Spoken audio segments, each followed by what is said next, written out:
Il était une fois, dans un village reculé, un jeune homme du nom d'Elric, connu pour sa témérité et son entêtement.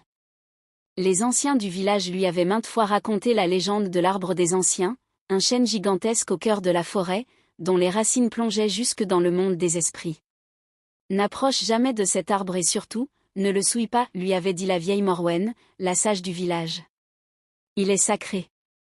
Ceux qui l'outragent attirent sur eux une malédiction éternelle. » Mais Elric, fier et moqueur, ne croyait pas aux vieilles histoires.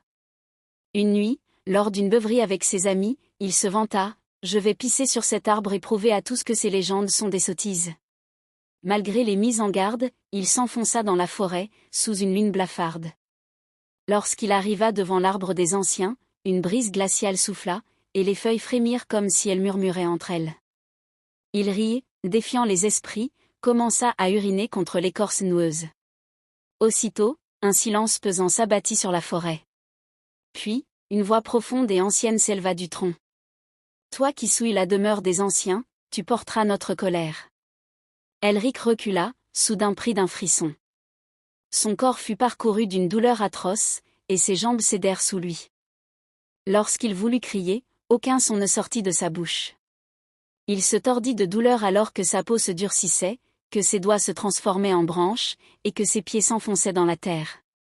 Les jours passèrent, puis les années.